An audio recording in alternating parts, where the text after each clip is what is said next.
सिद्ध गंधर्व वक्षारे सुरेमरेपि सेव्यमाना सदा भूयात् सिद्धिदा सिद्धदायिनी। माँ दुर्गा जी की नवी शक्ति का नाम सिद्धिदात्री है, अर्थात ये शक्ति माँ का नवमा स्वरूप है।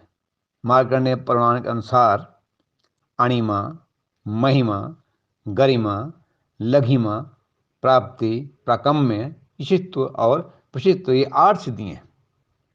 तो 8 सिद्धियों को दात्री है ये माँ सिद्धिदात्री।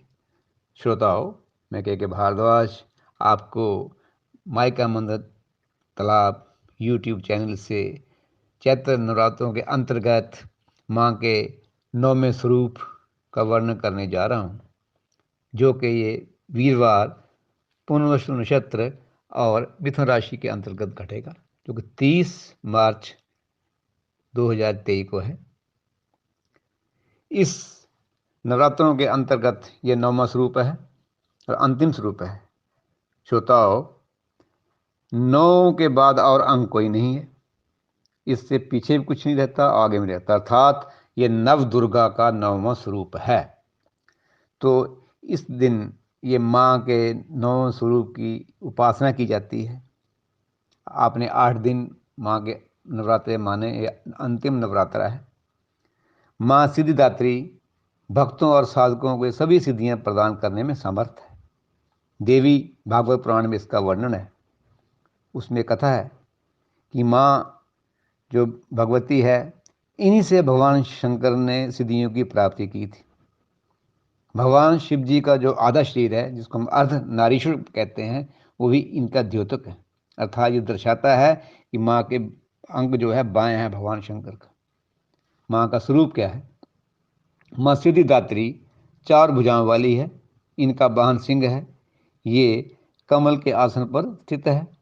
इनकी दाहिनी तरफ के नीचे वाले हाथ में चक्र, ऊपर वाले हाथ में गदा और बाईं तरफ के नीचे वाले हाथ में शंख है और ऊपर वाले हाथ में कमल पुष्प।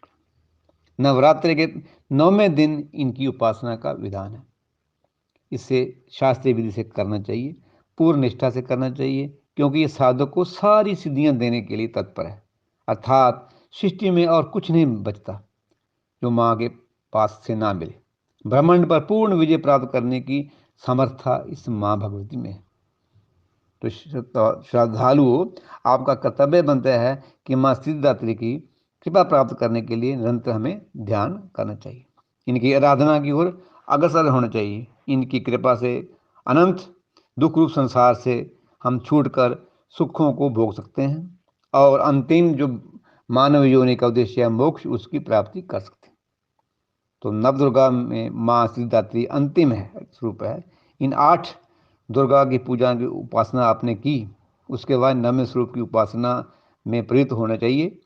ये सिद्धिदात्री माँ की उपासना पूर्ण कर लेने के बाद भक्तों को और कोई जरूरत नहीं होती। ये पारलौकिक सभी प्रकार की कामनाओं को पूर्ति करती है। लेकिन सिद्धिदात्री कृपा पात्र बनने के बाद भक्त के अंदर कोई कामना नहीं बचती जिसे वो पूर्ण करना चाहे। वह प्राणी, वह भक्त, वह साधक सांसारिक इच्छाओं, आवश्यकताओं से दूर हटता है। अर्थात उनका मन माँ के कृपा में लगा रहता है। उस माँ की कृपा रूपी अमृत को निरंतर पान करता है। उसके मन से ये भोग विलास खत्म हो जाते हैं। वो माँ के परम सानिध्य में पहुंचता है, अर्थात उसका मन माँ के निकट पहुंच जाता है और सब कुछ माँ को ही वो मानता है। इसलिए साधको इस माँ के 9वें स्वरूप की सिद्धिदात्री स्वरूप की पूजना अर्चना बड़ी निष्ठा से करनी चाहिए, जिससे प्राणी को इस संसार में सभी प्रकार के सुखों का आनंद समाप्त होकर वो भगवान के उस लोक को जाता है जो कि सार सहित है। ये असार रहित संसार को वो छोड़ जाता है, उस परम शांति मिलती है। वो भगवान का जो परम पद है उसको प्राप्त करता है, जिसमें हम कहते हैं मृत्यु माँ अमृतगम में है। भगवान, हे माँ शक्ति सिद्धिदात्री, हमें मृत्यु से अमृत की तरफ ले जाइए। तो इस माँ सिद्धिदात्री का एक मंत्र है, ओम ऐं ह्रीं क्लीं सिद्धिदात्रै नमः। तो इस दिन ध्यान कहाँ होता है इनका श्रोताओं?